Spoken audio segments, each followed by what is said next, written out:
Hello, good afternoon. Thank you for joining us here today. This is Michael Halper from Sales Scripter, and today we're going to talk about how to outsource your cold calling to work at home agents and how to find and hire cold callers to basically do your cold calling. And I want to let you know where everything we're going to talk about today, where it comes from, because I have experience, a lot of experience in hiring work at home cold callers. And to let you know where all this comes from, you may or may not know, but the company that I am the founder of is Sales Scripter. And the one sentence explanation of the main thing that Sales Scripter does, or the first version of Sales Scripter, what it basically did is it generates sales scripts. It's a web app that generates sales scripts.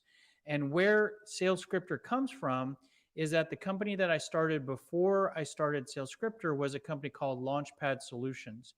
And Launchpad Solutions was a cold call outsourcing company.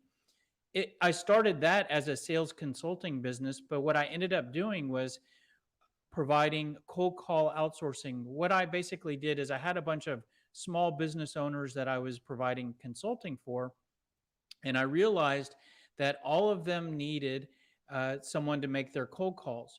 So what I did is I basically posted some job postings on Craigslist and hired some work at home cold callers and sold that labor to those small business owners, and in the form of a 10 or 20-hour a week cold caller. And those cold callers basically scheduled appointments and generated leads for those small business owners. Now, in running that business for a few years, that's what led to Sales Scripter, because I had to get really good at creating cold call scripts. And I thought of a way how to turn that into a software app that generates cold call scripts. And that's where Sales Scripter comes from. But the reason why I bring that up to you is that I learned a lot through making mistakes and through trial and error. And I learned how to really optimize and improve the process of finding, hiring, and onboarding work at home cold callers. And that's what I'm going to show you here today. This is basically a brain dump of everything I learned in that process. And you can use all of these tips in your effort to improve your ability to hire work at home cold callers to do cold calling for you. So the thing, I think just about every salesperson and business owner would love to hire someone real quickly and easily to do their cold calling. Well, the problem is that it's really challenging to hire cold callers for a few reasons. And the first challenge is that it's difficult to find a good cold caller. The other thing is that you obviously sell some sort of product or service, and to take your knowledge from your head, where you may have years of experience, and transfer that over to an outsourced or temporary or work at home agent to basically teach them what to say can be challenging and difficult.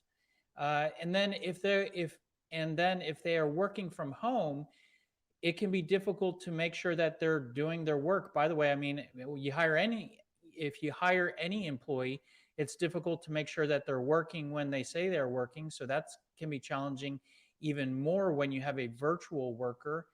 And then cold calling can be difficult. So it's not just about hiring someone to do your cold calling, but if they don't produce results, then that's money wasted. So this is all, the only reason to do this is so that they can generate results and be productive. And so getting them to produce results can be challenging. And then, turnover is a factor in any position that you hire someone. I mean, no employee stays forever. And in the cold calling role, turnover can be high. So in order to make your effort to outsource your cold calling, you have to minimize turnover, because every time if you hire a cold caller, you train them, you get them going, and then when they quit, then you have to go back and you have to interview and hire and train. And so the higher your turnover is, the more of a headache this task of outsourcing your cold calling is going to be. And in fact, if you have high turnover, this becomes a waste of time. So the key for this to be successful, and that's one thing I learned in running that cold calling business, was that in order for me to have this business be successful, I have to minimize turnover. Of course, your people are always going to leave for one reason or another, but there are small things you can do to minimize turnover. And the last challenge that you have is to protect your time. So if you're a small business owner and you're currently making cold calls and you want to outsource that to someone else, well, if you spend more time interviewing, hiring, and training that person, if you spend more time doing that than you would have spent cold calling, well, then you're going backwards. It doesn't make sense. So, in order for this to make sense for you, you have to spend less time and then be able to have this person work without you spending much time with them at all. So, the key to being successful is to protect your time. And it's very easy for you to end up spending a lot of time in this area if you don't do it right. So, those are the challenges. Now, what I learned in running that business was how to minimize and mitigate all these challenges. And so I'm going to show you some things I learned in terms of how to post jobs and interview to find the best caller. In terms of teaching your caller what to say, I learned how to create a good sales playbook, and I'm going to show you how to do that. In terms of making sure that they're working and they're productive, I figured out key tools to use to monitor and manage productivity. I'll show you how to do that. In order to make sure they're getting results, you can give them some sort of sales methodology, tips and tactics and processes. I'll show you what to do there. In order to minimize turnover, there are some small things you can do in the compensation and management area in terms of how you manage this resource, and I'll talk about that. And then in order to protect your time, it's all about automating key things and then certain onboarding tips. And that's what I'll wrap up with. So that's basically our agenda here today. I'm going to go through each of those ways to mitigate those different challenges. And we'll start with talking about really the first thing is posting a job and interviewing and finding someone to do your cold calling. Now, there's plenty of sales job boards out there. Now, I would stay away from some of the more established job boards because unless you're hiring a full-time, really expensive, experienced salesperson, the main sales job boards aren't going to be a great place to find a work-at-home, temporary, part-time cold caller. So where I would go is I would go to Upwork. If you're not familiar with Upwork, it's a place you can go to hire really any contract labor. If you need someone to design a logo for you or to do some data mining or whatever. So you can certainly find cold callers there. I posted a lot of jobs on Craigslist. As I mentioned, that's the first place I started when I built out my team. And while I was posting jobs, I found this website called Work at Home Moms. It's a website specifically for work at home moms. And you can post jobs on there that are paid, but they actually have a forum, and I'm including the link here. You can post jobs in a telesales room on the forum for free. So I hired a lot of people from there, and so check that out. Now I'll give you one last place, and this is actually brand new. This is actually a job board that we have created at SalesScripter. It's called workathomesalesjobs.com. We just created this. This was just launched in the past couple months. So this is just at the time of this video being recorded, this is a little baby. It's a little sprouting of a little plant. And let me tell you what this is and where we want it to go. And maybe when you're watching this video down the road, it's closer to what we want it to be. But as of right now, it's just a little baby. And the reason why we created this is because at SalesScripter, a lot of our customers are using SalesScripter to create their sales scripts. And about half of those people are using it to create their own sales script. The other half are managers or business owners that are creating a sales script for someone to do their cold calling. And those people often are looking to hire a cold caller at the same time that they're using SalesScripter. So we made the decision, well, if they're also looking for someone, what we can also do is we can provide tools to help them to find that person. So what we did is we launched this site external from SalesScripter. Now, where these job postings come from is that you can create these inside of SalesScripter. So our customers create all these job postings, and then when they create it in SalesScripter, it's displayed on this website. This website is wide open, and anybody, whether they know of SalesScripter or not, they can come here, create an account, and apply to a job. Now there's a handful of jobs being posted at this time, and there's a handful of people that are applying to these jobs. So it's very early on. But why is this unique, and why is this interesting to either why is this interesting to either the job poster or the applicant? Well, let me explain that real quick before I move on.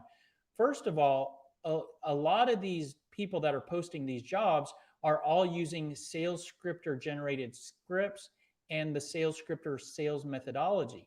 What that means is that if someone hires from this job board an applicant that has already worked for other businesses that have posted on this job board, that person that they hire is going to be easy to onboard because they're already familiar with the script approach and the sales methodology. So this should be a place, once applicants have worked on multiple jobs, this should be a place where hiring managers can easily onboard and find salespeople. So our vision for this is to be more of a virtual salesperson on demand type of place, kind of an Uber for sales. Uber did not invent the concept of a driver driving someone that needs to hire a driver. What Uber did is they made it really easy for those two people to get connected and to make that transaction. And that's what we're hoping to do here, is to make it real easy for onboarding. And some person basically, and someone going from one project to another can basically just replace the script that they're currently using and the tool set. Most likely they will be familiar with the sales scripter methodology and tool set. So that's what's here. Check it out as another resource to find people. Now I want to move on and talk about how to improve the interview process. One of the key things that I learned with hiring people was that you post a job and you have all these resumes, and it takes so much time to go through these resumes to find the good people that you spend a lot of time, and then you often end up hiring the wrong person, and then either they don't work out and you waste time training them, or they don't stay long enough. So what I found through trial and error was that it's really critical to select and hire the right people. And I'm going to show you a process here to automate the interview process. And by automating it, not only do you reduce the time you spend interviewing, but you improve your ability to hire the right person. So let me show you how this works. Here is our automated interview process. Step one is to set up a voicemail box that's dedicated for interviewing. So this is a voicemail box on a phone line that's not being used for any other purpose. One place that you might get this phone line, or reason you might get a new phone line for this, is that if you're going to have someone doing your cold calling, you likely might need to provide them with a phone and phone line. So you could just use the phone line that for the person that you're hiring for this automated interview. But you basically set up a voicemail box for the interview. Then you post your job posting on those places that I just showed you. When you do that, you're going to receive a lot of responses from applicants. So like if I posted a job on Craigslist, I might get between 50 to 100 resumes or responses via email. Now, when you get those responses, just every time you get a response, I want you to copy and reply to every response with every email with the same email response. And I'm going to show you what that is here next. You could copy this. I'll provide these slides in the link of this video. But here's an example of the email. You just copy and paste this and send this to everybody, which is, thank you for applying. The first step in our process is for you to call this number and to answer these 3 questions. And you basically put 3 questions here. And then you're explaining this is an automated process. And once we listen to your interview, we'll call you back. More or less, that's what it says here. Now, the questions you put here, you can customize to your situation. I will tell you, it really doesn't matter what questions you put here, because when you're hiring someone for a work at home cold call position, at this point, you're mostly wanting to hear what they sound like, because in cold calling, how someone sounds in terms of their voice and their energy is critical. I mean, that's very important to who you hire. You want them to basically sound good because the voice is so important. At this point, you also want them to be able to follow your instructions. Part of what you're doing here is you're trying to filter out those that can't follow this simple instruction. So the questions you might ask is, are you working today? What are you looking to do? this is the position, whatever. It really doesn't matter, but I'll show. I'll provide some sample questions for you to ask. But once you shoot that email off, so let's say you get 100 responses to your job posting, then you're going to send off, not, don't even look at the email. Whatever the email says, you copy that email response and send that off. Then you're going to basically get voicemail messages left by some of those applicants, and then you schedule interviews from those voicemail messages. Now, this is going to help you tremendously. Let me show you how big of a difference this will help you in terms of saving you time and helping you to hire the right people. So with the traditional approach, you'd get 100 responses, resumes to your job posting. What you have to do then is flip through those resumes and try to figure out who to call, right? Now, with our approach, you're going to get 100 those same responses, and then you're going to shoot out that automated email response to all of those. Now, I'm going to tell you, and this is from my own experience, only about 30% of the people are going to actually follow that instruction. So let's say you send out 100 emails, you're only going to get 30 people that call your voicemail box, and then only about 50% of the people that call are actually going to leave voicemail messages. So at this point, you've gone from 100 down to 15, and you can very quickly listen to all of those voicemail messages and quickly hear their sound, their voice, and make a decision on who you want to talk to. Now, the great thing here is that not only can you make a decision real quickly from their voice, but the bigger thing is that you've filtered down from 100 to 15, because the people that did not call, you don't even want to look at their resume. You don't even want to talk to them because they weren't able to follow that instruction. If someone's not able to follow your instruction from thanks for applying, call this number and answer these questions, then that's somebody that you don't want to hire. So you're doing some really good filtering here. From the 15, you can probably find like between 5 to 8 people that you want to talk to, and then you can pursue them. So this will greatly save you time and help you to hire the right people. Now, as you're listening to these voicemails that you do get, what I would do is I would start to do applicant scoring. And this is basically filling out a spreadsheet with the name and their information of the people that you're listening to. And you want to make some notes. Okay, they sounded good, didn't sound great, or had good experience. And what I started to do was I started to use a point system to numerically score how they sound, how qualified they are for the position, and make some notes here. So this is where I started to score the applicants. So instead of trying to remember, oh, I like this person or I like that person, I would start to look at the scores and make my decisions on who to hire based on the score. Now, this is actually a table that I used with all the interviews that I did. And I want you to notice one column here, which was internet. Now, if you're hiring a work-at-home person, one thing that you might not think about asking about or making sure they have is good, high-quality internet speed. For example, I ended up hiring someone and put them through all this training, and I think could have been a great employee, but they ended up not having good quality internet. So I spent all this time training this person, and then they didn't have good quality internet, and it couldn't work for them to be a work-at-home person doing calls and using CRM and voice over IP phone system because they didn't have good internet. And I wasted all this time.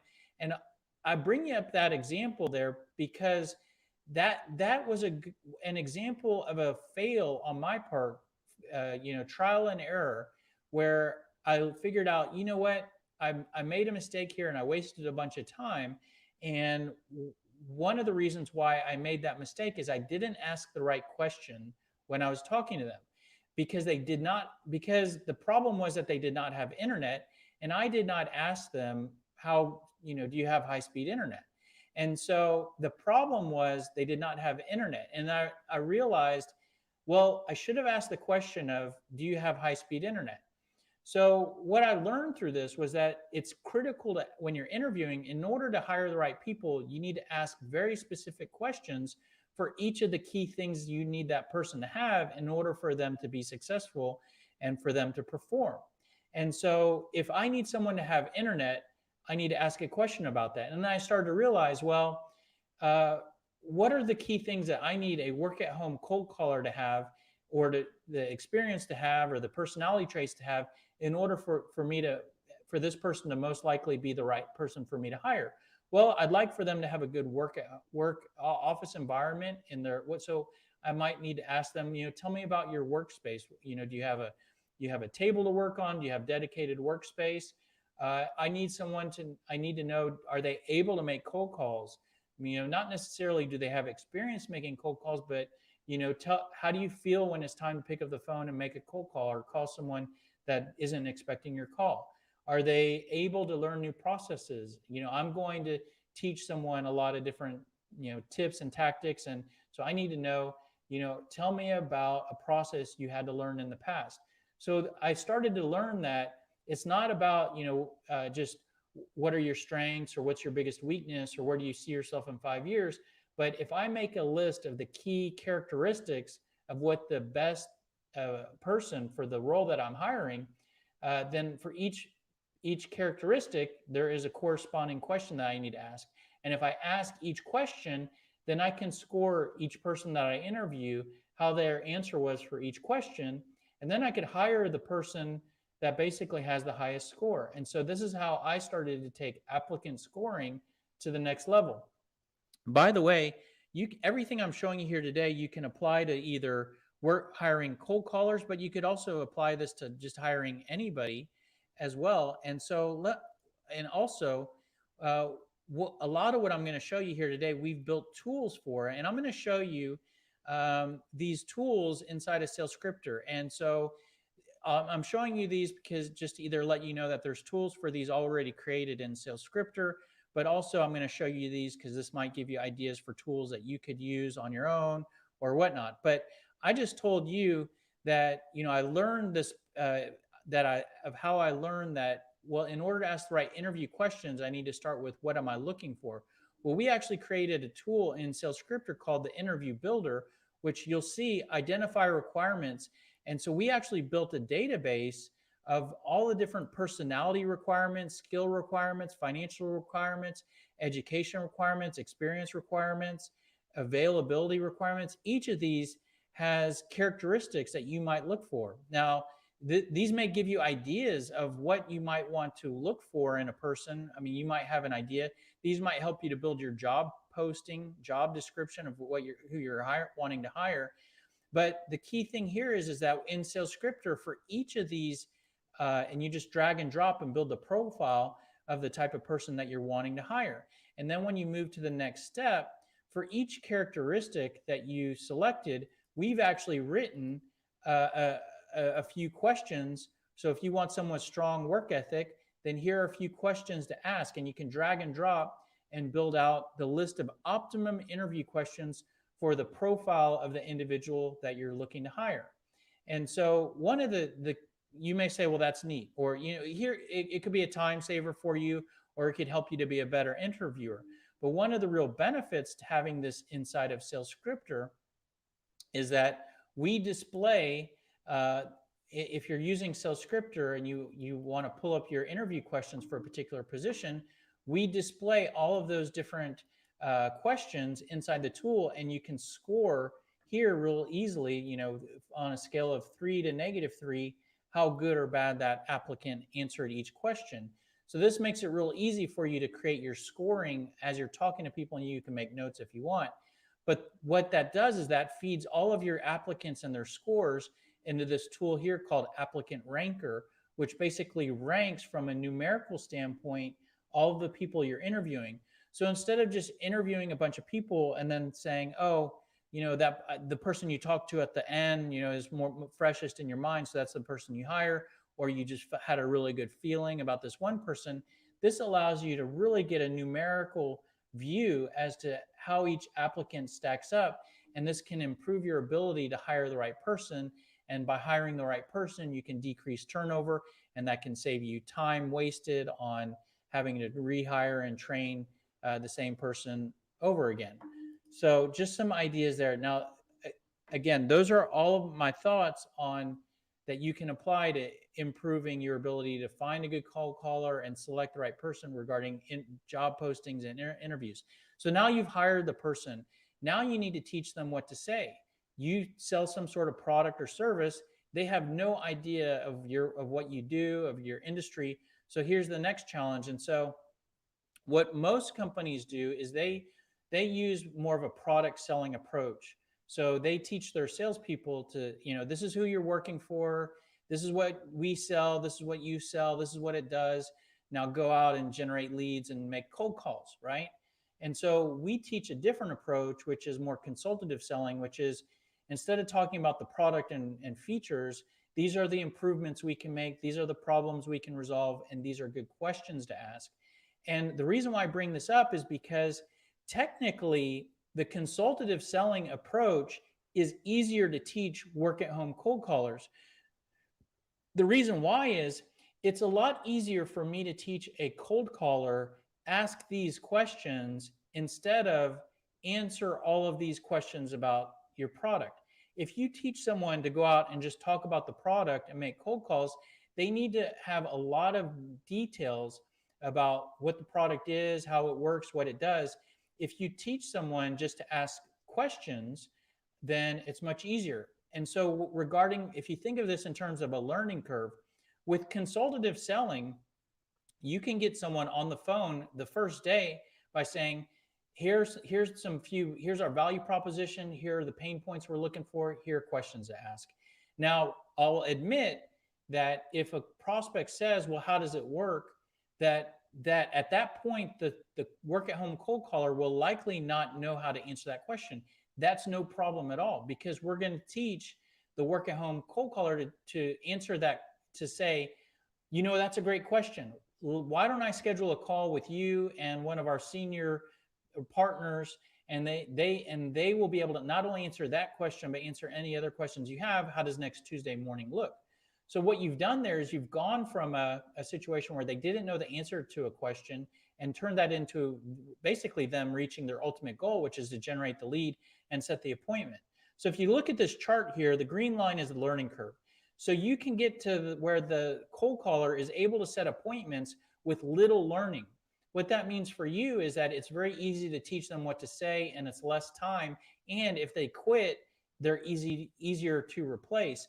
Now, if you wanted that work at home person to actually host the appointment, lead the appointment, close the sale, you can see the learning curve spikes up at that point. So now if we go back to the product, if you teach someone to do product selling where it's cold call, try to schedule meetings on our product, and you need to teach them the ins and outs of the product, here in red is the learning curve for that. So as you can see, when to take the person, in order to make them, in order to teach them what they need to know to say, to make cold calls and to set appointments, it spikes right out of the gate. You need to hit them with a fire hose of product information, but you skip that with the consultative approach. So we teach the consultative approach here, but actually, regardless of whether you use product selling or consultative selling, I would recommend you give that work at home person some sort of call script. Whether or not you give them a script to read directly from, you should at least give them an outline of these are the key things that you're going to want to talk about. At a minimum, you should give key questions to ask. I think, when I was working as a salesperson, I worked for 6 different companies. Honestly, very big technology companies, they never taught me what questions to ask. So at a minimum, you should teach what questions to ask. How, who are you using for this, or what are you using for that, or do you have problems with this? You should also provide objection responses. Again, my sales experience, none of those big companies that had big sales training budgets that put me through training workshops, none of them taught me, none of them taught me, here are the objections you can anticipate, and this is what you should say when they come up. There's only a handful of objections that you can run up against. I'm not interested. I don't have time right now. We don't have budget. We're already using someone. So create responses for what they can say to that. Give them a voicemail script. Give them email templates. A work at home cold caller is going to be sending the same emails again and again. There's an email before they call someone, an email when someone said, send me your info, an email right after they leave a voicemail message. These are the same emails that they're going to send again and again. So go ahead and give them email templates. Now, we actually in Sales Scripter, we provide you with a sales playbook. And let me just show you that real quick. So in Sales Scripter, there's actually a playbook already created. So once you actually load up Sales Scripter, you'll get call scripts, and these are actually loaded up and ready to go, where you'll have all of the key questions to ask. You'll have pain points to look for. Over here, you'll have objection responses. So if they say, I'm not interested, we already used someone. So whatever the objection is, down here you have voicemail scripts. And then you also get a full library of email templates, cold emails, LinkedIn emails, voicemail follow-up emails. So here's a playbook, and it gets created by you basically answering a few questions. So that can greatly help with teaching your reps what to say. So let's move right along.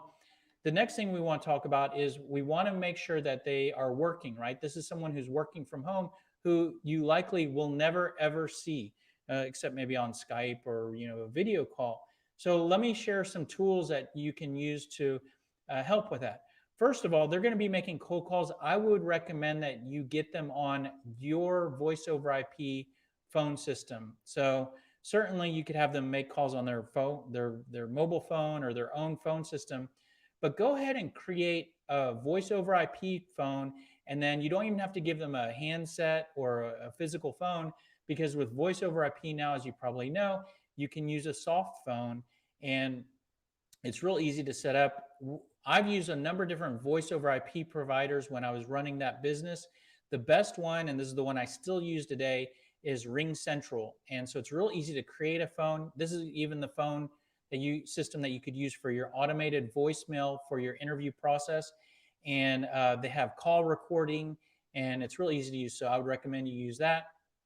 Then, of course, you definitely want to use some sort of CRM. If you're going to have them working a set of leads and making cold calls, you want to load those up in some sort of CRM. So you've probably heard of Zoho out there, Insightly. These both have free CRM applications. So a low-cost provider. Salesforce is well known out there. Then you could even use Google Docs, to have like a Google Sheet with a list of people who to call. And of course, Sales Scripter has a CRM as well. Now, one thing I want to point out is that when I used all of these different systems when we had work at home cold callers. Even when I used some of these more established CRM providers, I still had to use Google Docs, because when you have a work at home agent, you're likely going to give them a set of leads to call. Like, here are 200 people to call, or 500 people to call, or whatever, 500 businesses, or you're going to give them a target list.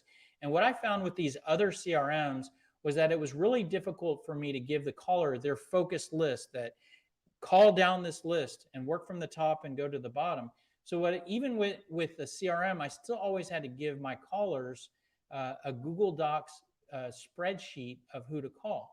Now, I just want to show you in Sales Scripter, we've actually built that functionality in our CRM, because in Sales Scripter, you can certainly import a list of contacts or import a list of accounts, but we also have this area here where you can create lists. And so, like, I'm in my own account, and you can create lists of, East Coast target prospects or manufacturers. But so this is a list I have here, but attended webinars, 475. So if I click on this, so this is a list that you could actually set up for your work at home person, and it's also in your CRM. So instead of them flipping between Zoho or Salesforce and Google Docs to work down the list, your list is with your CRM here. So this makes it real easy for you to set this up. You can, if you have more than one cold caller, you can assign list A to list cold caller A and list B to cold caller B. So real easy to set up. I just want to show that to you, that it's all in one place here in Sales Scripter.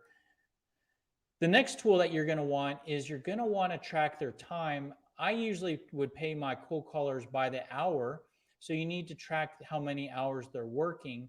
And a great tool that I've used for a very long time, and I've also used this for other project type people, is Time Doctor. It's a timekeeping system. The thing I really like about Time Doctor is that it actually has a screen capture. So they're working from home, but you can actually capture their screen so to see what they're working on, make sure they're not, on Facebook or watching YouTube while you're paying them. The other thing, that I didn't mention with the phone system, is that the really nice thing about having work at home agents for cold calling is that primarily you're paying them to make cold calls.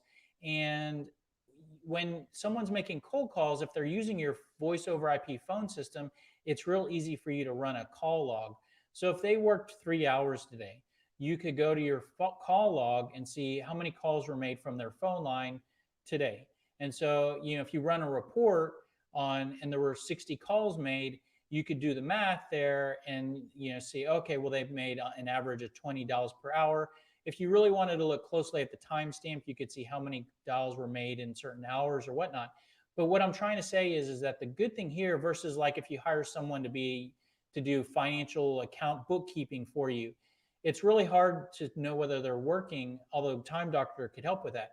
But with a cold caller, between the phone system and Time Doctor and screen capture, it's real easy for you to monitor and manage productivity. And regarding productivity, we want to make sure that they get results.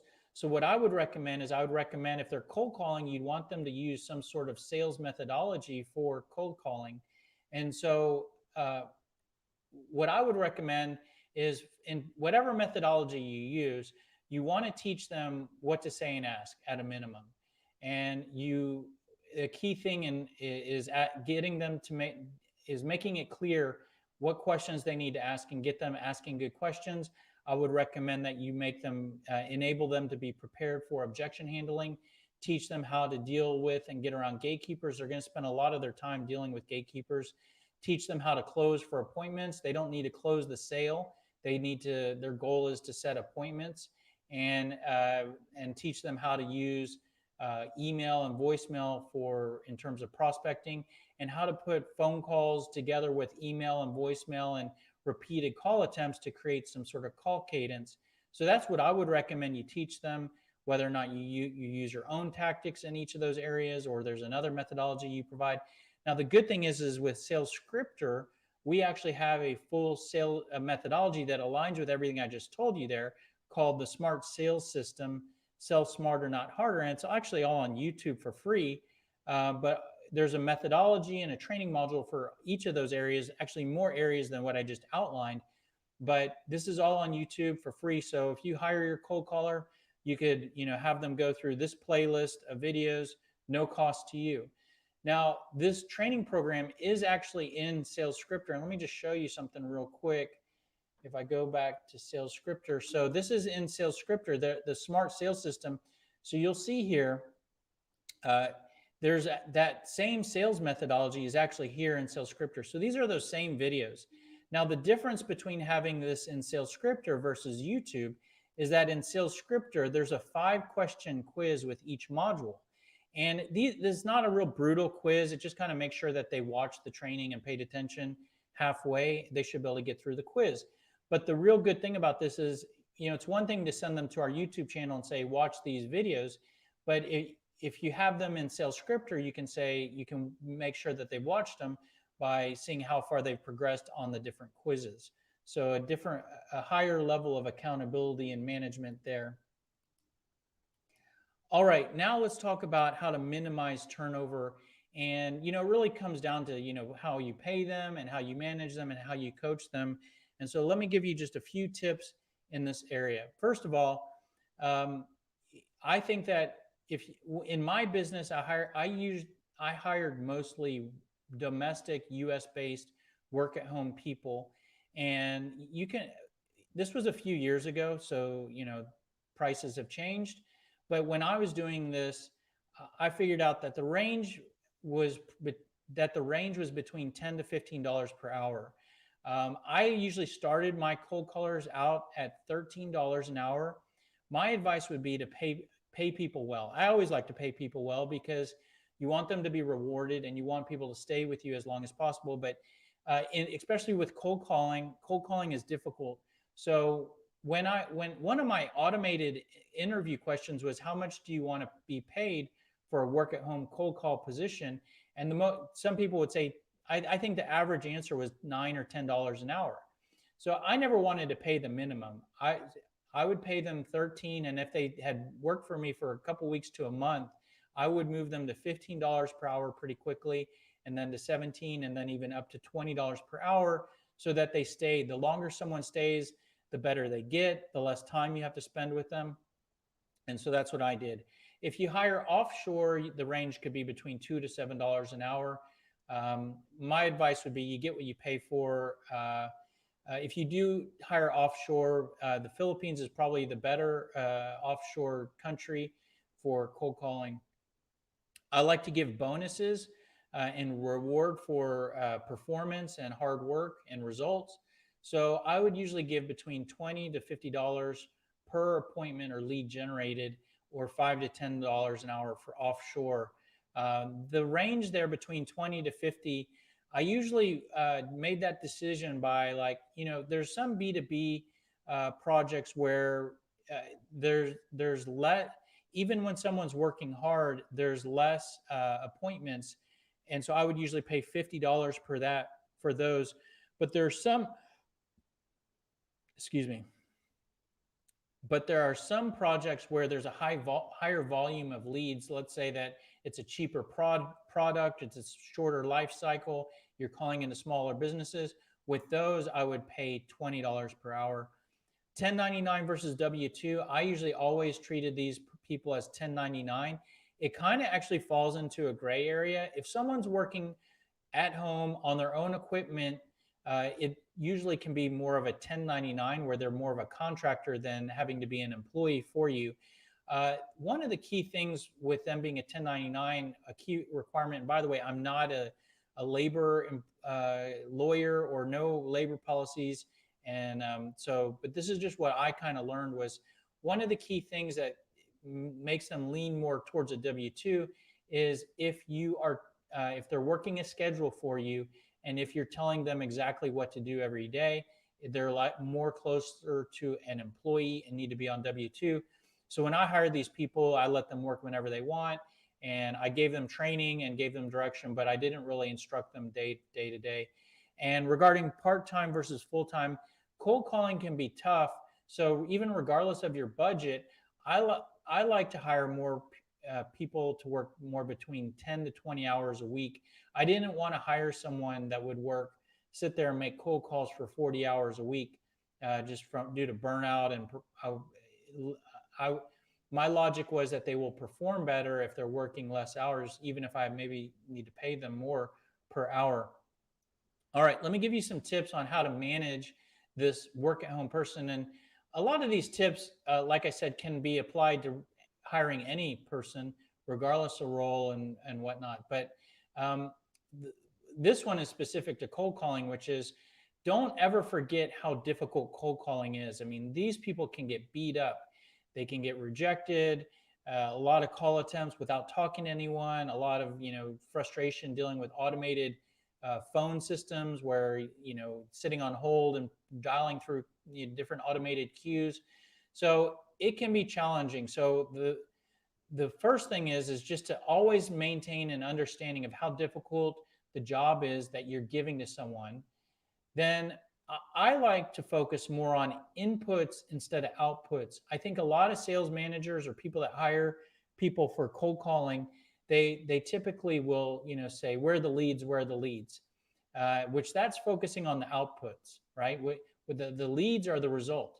Well, I like to focus on the inputs, which is how many hours are you working, how many dials are you making, what are the objections that are preventing you from moving forward. So I'm more about activity versus output. I believe if you put in the right amount of activity, then the output will result. If you hire the right person, you give them good training, you make sure they're working hard and they're doing the right things. If you've done everything else correctly, you've given them the right script, the output will come. And if the output doesn't come, then you've given them a bad list, or you've hired the wrong person, or you've given them a bad script. So I focus more on the inputs. I try to use more of a carrot than a stick. A stick would be, you're fired if you don't get any results. A carrot, is more like, either giving verbal recognition or giving them more bonuses for performance. I try to empower the work at home cold caller and be more hands off. This is just my own personal style. So instead of like talking to them every day, asking them a lot of questions, uh, questioning them about this or asking them, telling them to do this and then telling them to do that, I try to provide training on the front end, give them their responsibility, make them accountable, and then empower them and set them free. Although then you provide visibility so that both you and both you and them, everybody can see what's going on in terms of activity, what they're doing in terms of performance, and making sure they're accountable. One of the ways that I would provide accountability, I'm sorry, one of the ways I would provide visibility is I would provide a weekly report every Monday morning that would show this is how many hours you worked, this is how many dials you made, this is how many dials you made per hour, this is how many leads you produced. So this is about, this is providing them clear visibility, and this is about the inputs, right? This doesn't show, what they talked about, who they talked to, who they called. This is just the inputs in terms of activity, and the hope is that you gave them a good list and gave them good training. But this is to this is to let them know that you're watching how much they're putting in, even if you don't talk to them every day or very much during the week. You're watching what they're doing. Now, one thing I want to show you is you could just do this in an Excel spreadsheet and share that spreadsheet with them every Monday morning. But in Sales Scripter, there's a really cool tool called Login Interaction. And so if you're using our CRM, let me get here, sorry.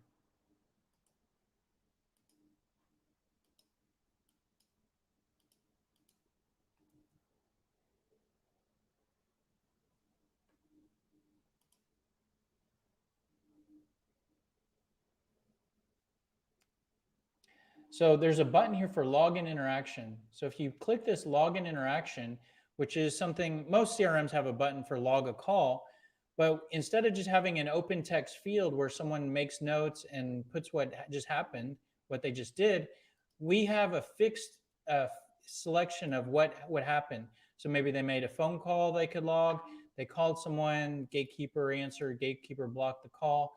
They can real quickly document what happened without typing anything.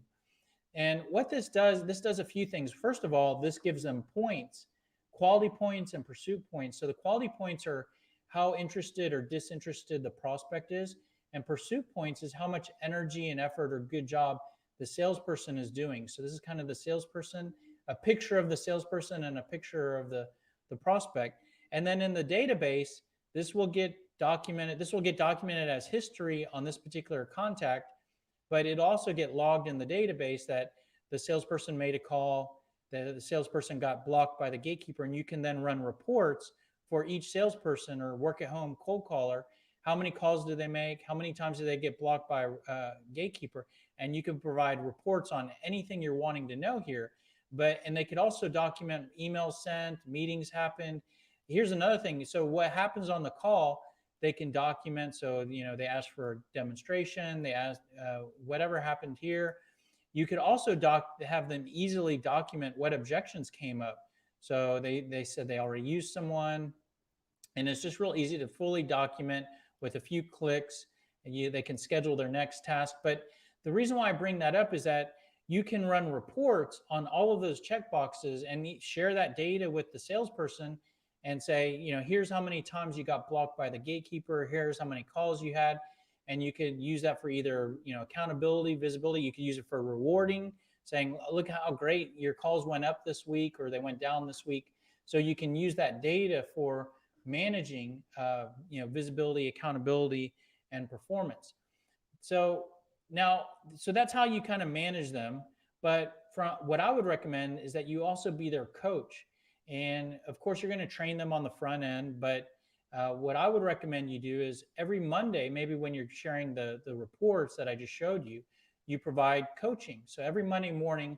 Now, remember, you're trying to outsource and decrease the time you spend on cold calling. So you don't want to spend hours every day coaching this person, but you could spend some time every Monday morning with some coaching. And so what I would recommend, when you meet with them, you can discuss, hey, this is what last week looked like. Your calls went down, or your leads went down, or maybe you reward them. Great job on dials per hour.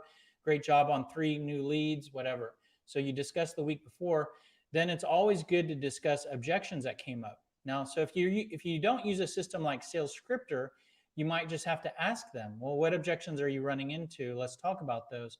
The challenge there is that most likely a junior level salesperson is not going to know what objections came up, or not going to remember that, or be able to provide that data. But with Sales Scripter, if they're logging each interaction, what we do, I showed you that you can have them check each objection that comes up, and from a database and reporting perspective, we can run reports on what objections are coming up, what percentage those fall into, what's the biggest objection and whatnot.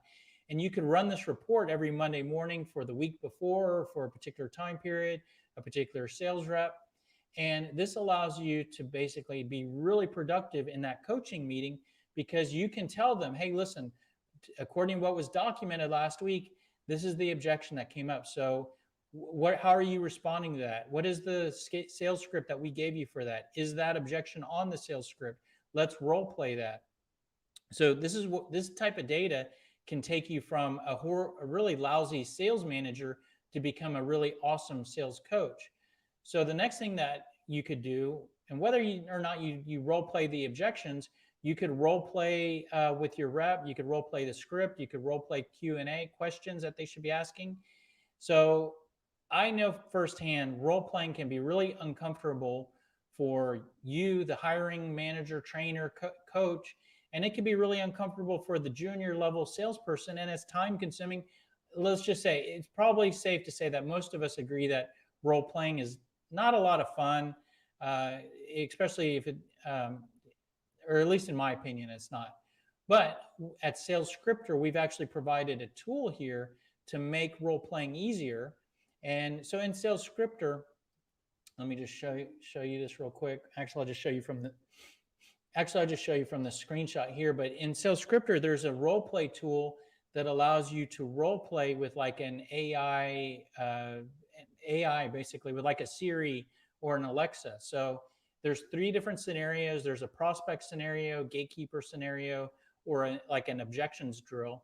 And your sales rep can just sit there and practice with that particular person. So you could have them do this before they make calls at all for you, and then as they start working for you, you could have them start the day with, hey, go do some role playing. So this is a really good training tool for you. The last thing on coaching is, instead of, this is just my style, and you could go in a different direction, but cold calling can be tough. And what I would recommend is that you don't have your cold caller have a feeling like that you're listening to them and you're looking over their shoulder, because cold calling is so difficult. It's difficult enough when no one's watching, and it's even more difficult when your cold caller has the feeling like you're listening, and then when the call ends, you're going to tell them what they did wrong, or tell them something different to do. So what I like to do is I like to basically reset every Monday morning, and you talk about the week before, you talk about some small changes to make for the week ahead, and you set them free and let them do their thing. You might want to watch the reports or check in with them a little bit, but there's not a lot of instruction or criticism. You set them free, let them work a week, and do according to what you've asked them to change. Then you regroup a week later. So that's just why I prefer to do it. It's a more empowering, and it's a more autonomous type of way. And the reason that can help with turnover is that the opposite of that would be micromanagement and a lot of confusing direction of don't do this, and cold calling is tough enough. So if you add that on top, it can push someone to quit and be unhappy and leave sooner than they might otherwise. All right, the last thing I want to talk about, which is maybe the most important, is protecting your time. So like I said, if let's just use some numbers here. So if you're currently needing to spend between 5 to 10 hours a week cold calling, and you want to outsource that to someone else and hire someone else to do 5 to 10 hours a week of cold calling for you, then if you end up spending 10 to 15 hours a week managing that person, then that's not good, right? So you need to get this down to where you're spending, I mean, in the beginning, you might spend 3 to 4 hours a week on this. And then once you get things going, you're spending 1 to 2 hours a week on this. So if you have someone working 5 to 10 hours a week and you're spending 1 to 2 hours a week and they're producing, then the economics of those numbers make sense. But it's real easy for this to suck your time. So let's talk about how to protect your time. And a lot of this comes down to how you onboard the person. So I already talked about automating some stuff. So you want to automate as much as possible. An example of that was automating part of the interview process. So instead of calling people for the first interview, you're doing an automated phone screening. And so that's going to save you a ton of time. I already talked about that. The next thing is that you're going to have to train them a lot. Someone's doing cold calling, even whether you use the product selling approach or the consultative approach, you're going to need to teach them stuff, right? There's going to need to be some amount of knowledge transfer from your head to theirs. So what I would recommend you do is that you use training videos, because, and I'll tell you how I learned this real quick. First few people I hired, I taught them, I would meet with them and teach them about dealing with objections and dealing with gatekeepers. Then that person quit, and then I had to hire a new person. And then I had to have the exact same discussion and training about dealing with objections and dealing with gatekeepers. So what you want to do is anytime you have to teach something, you want to record that. And there's all sorts of tools you can use to record. Maybe you record the first time you teach it, or maybe you record teaching it, meaning the first time you train someone, maybe you record those discussions, and then the second person that you have to hire, they watch the recordings from the first. But you want to record as much as possible so that the next person that you hire, it's just real easy, go watch these videos instead of you spending your valuable time with that person. And an example of where we've evolved to is the Smart Sales System Training program that's in SalesScripter and that's on YouTube. There were very early versions of these recordings that I would give to my work-at-home agents before SalesScripter existed and when I was in my first business. And examples of that is, you can see module 9 here is getting around objections. So very early on, I created a training module on, hey, you're going to get this objection, say this. You're going to get this objection, say this. So I recorded that, and then I basically ended up automating my whole training program for my work-at-home agents. A lot of that is what has led to this formal training methodology. But whether or not you use our formal training methodology or your own, record and automate.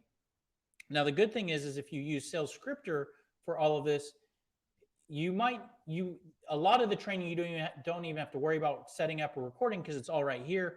What you would probably want to do is record some training modules on your company and your product that's in addition to this, but that's fairly minimal because a lot of this is already set up for you. The next thing is you want to make your applicant go through hoops during the onboarding process. And part of the logic here is that you're almost setting up situation. These are like mini tests, and a failure of the test would be that someone that you're trying to hire doesn't go through the hoop. And if they fail the test, then you might have to hire someone else, but that ends up saving you time from hiring the wrong person. Let me show you what I'm talking about here. So a first hoop is that you post a job, and when they reply to your job posting saying they're interested, they're going through a hoop, right? That's a test. Then when you reply to when you send your automated interview email, then that's another hoop for them to go through where they have to leave a voicemail message. So that's another test. And like I said, 70% of the people fail this test. And what you're doing there is you're screening out people that can't follow instructions. Then you will schedule them for a phone interview. You have to talk to them, of course. That's another hoop for them to go through. Then after the interview, or when you decide you're going to hire them, you're going to need to send them some sort of paperwork, maybe a little employee contract or whatever. And so that's a hoop that they'll have to sign that, scan it, send it back to you. And then you might want to say, hey, okay, go watch these videos, and you even pay them when they watch some of the training videos, and that's an opportunity for them to not comply. Okay, here, go do some role playing. So these are all a lot of little steps, and these are all, if you have someone that is able to follow all of these instructions, what they're doing is they're telling you, I can follow instructions and I'm interested in this position. And what that does is that gives you more of more confidence investing time in them. Because if you don't have them prove themselves to you and you invest time in them, you might invest time in someone who ends up failing on you. So one of the things here, if you look at the series here, you would be spending minimal time in between all of these hoops, and so you're creating a scenario where they really have to prove themselves, and it won't even seem like a bunch of hoops to them. It just seems like the next step, the next step, and the next step. But what they don't know is that they're proving to you that they can follow instructions and that they're worth hiring and worth you investing your time in. The next thing is the next tip for onboarding is to spoon feed information. So like I said, you likely have a lot of information to give to them. Even if they go through the sales scripter methodology training that's already set up, there's I think there's like 13 or 14 training modules there. Then you might have additional modules on your company and product. They might have to learn your CRM, whatever. So you want to spoon feed the information instead of hitting them with a fire hose. This is for two reasons. One is it could take you time to share information with them. So you want to give them a little bit of information until they prove themselves to you. In other words, you give them some information, then they prove themselves to you by going through more hoops, and then they've earned they've earned your trust to invest more time in them and giving them more information. So that's one reason. The other reason is that the brain is a sponge, and if you hit them with a fire hose, they'll forget a lot of information. So the smaller amounts of information you give to them, the more likely they are to absorb what you give to them. And the last tip for onboarding is to have some sort of contractor or employee agreement in place. Like I said, I'm not an employment labor lawyer, so I'm not going to provide any templates here or recommendations. But when I hired people, I had a 1 to 2 page contractor agreement that basically just said, contractor agrees to this, employer or hiring company agrees to this. This is the pay rate. This is the bonus rate, whatever. You have them sign it and send it back to you. So that's something I would recommend. And the last tip that I'll give you is to treat the hiring of this person like spinning plates. So if you've ever if you can picture someone spinning plates, these people will, and really running a business, and whether you're a salesperson or a business owner, you should apply this in a lot of ways, but especially with a work-at-home cold caller, when you spin a plate, you don't sit there and watch the plate spin and look for the moment when it's time to spin it again to make sure it keeps spinning. When you spin a plate, you spin the plate, get it spinning, and then you work on other stuff. And then when the plate starts to slow down, you come back and you spin it again. So a lot of onboarding and hiring this work-at-home person should be like that. You give them, here, watch these videos. They go watch the videos, and you get back to doing what you need to do. Then they come, so they're working, and you're not having to hold their hand or talk to them about anything. Then they come back to you, I'm done. Okay, here, go do this. And then once they get ramped up, okay, here, work this list. They work the list. So it's constantly spinning plates. And you might get to a place where you end up hiring more than one person. So, then it's spinning multiple plates. Likely you have plates spinning for other tasks already, and you haven't really thought about it in that way. But this person should be like as a plate spinning. And that's pretty much it. So a couple key things to take away from this it's key to choose the right person. So if you hire the wrong person, not only could it be a waste of money, the more important thing is it could be a waste of time, because either they don't produce or they don't work for you very long, and then you have to get right back to interviewing and hiring and whatnot. So, and the key to hiring the right person is asking the right interview questions, and also being efficient and automated in your interview process. You want whoever you hire, you want to support them for success with the right tools, the right processes, the right training, the right coaching, and whatnot. And the most important thing is, if you're going to outsource your cold calling, you have to protect your time. If, like I said, if you're trying to save yourself from spending 10 hours a week cold calling, and you end up spending 10 hours a week, or even worse, 15 hours a week on managing your cold caller and cold caller project, yes, you don't have the uncomfortable, task of cold calling yourself. Someone else is doing it, but you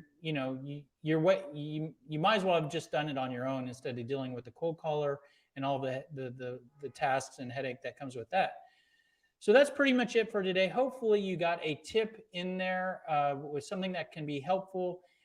If there's been anything in here that has been helpful for you, if you want to return the favor, all you have to do is like, comment, share, subscribe. All you have to do is like, comment, or share this video, or subscribe to our channel. Any or all of those will help us tremendously, and none of those cost you anything. If you like this content and you want more tips like this, you might want to follow us on any or all of these social platforms. Links to these will be in the description below. But we post daily sales tips on all of these every day, 30 to 60-second videos.